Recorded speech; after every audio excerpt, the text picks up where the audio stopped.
ദൈവവചനത്തിൻ്റെ ശക്തിയും അതിൽ നിന്ന് പുറപ്പെടുന്ന വിടുതലും മനുഷ്യൻ്റെ ബുദ്ധിക്ക് കണക്കുകൂട്ടുന്നതിനേക്കാൾ വലുതും വിശാലവുമാണ്. ദൈവവചനം ആഴമേറിയതും ചൈതന്യവും വിടുതലും പകരുന്ന ഒന്നാണ്. എന്നാൽ പലപ്പോഴും മനുഷ്യനത് ഗ്രഹിക്കേണ്ടുന്നവണ്ണം ഗ്രഹിക്കുവാൻ കഴിയത്തില്ല. ശരിക്കും നാം വായിക്കുമ്പോൾ അതിൻ്റെ അർത്ഥമോ മൂല്യമോ ശരിക്കും നമുക്ക് മനസ്സിലാക്കുവാനും കഴിയത്തില്ല.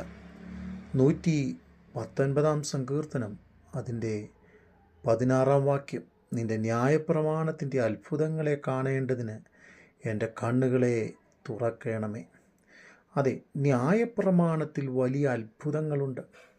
അത് ശരിക്കും നമ്മുടെ കണ്ണുകൾ കൊണ്ട് കാണുവാൻ കഴിയത്തില്ല. എന്നാൽ ദൈവം നമ്മുടെ കണ്ണുകൾ തുറന്നെങ്കിൽ മാത്രമേ ആ ദൈവിക അത്ഭുതം നമുക്ക് കാണുവാൻ കഴിയുകയുള്ളൂ.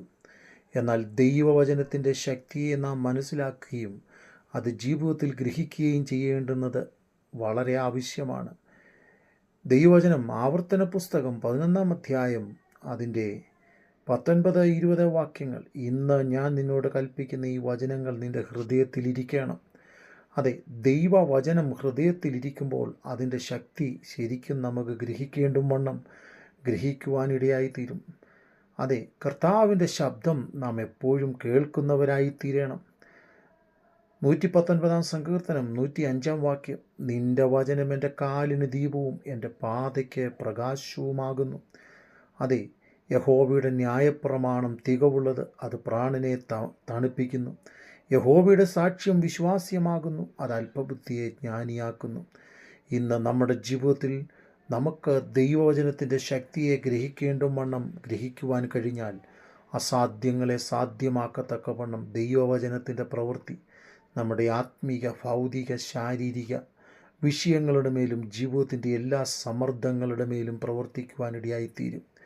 മതി, യഹോവയെ മരിച്ചാൽ മതി എന്ന് ചിന്തിക്കുന്ന ഒത്തിരി ജീവിത സാഹചര്യങ്ങൾ ഒരുപക്ഷെ ഏലിയാവിനെ പോലെ നമ്മുടെ ഈ മുമ്പിൽ ഉണ്ടായെന്ന് വന്നേക്കാം.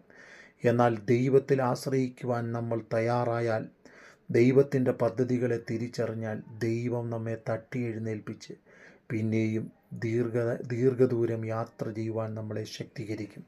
അതുകൊണ്ട് ദൈവവചനത്തിങ്കിൽ നിന്ന് ശക്തി പ്രാപിച്ച് ന്യായപ്രമാണത്തിൻ്റെ അത്ഭുതങ്ങളെ ഗ്രഹിച്ചുകൊണ്ട് മുൻപോട്ട് പോകാം. ദൈവം നമ്മെ സഹായിക്കട്ടെ.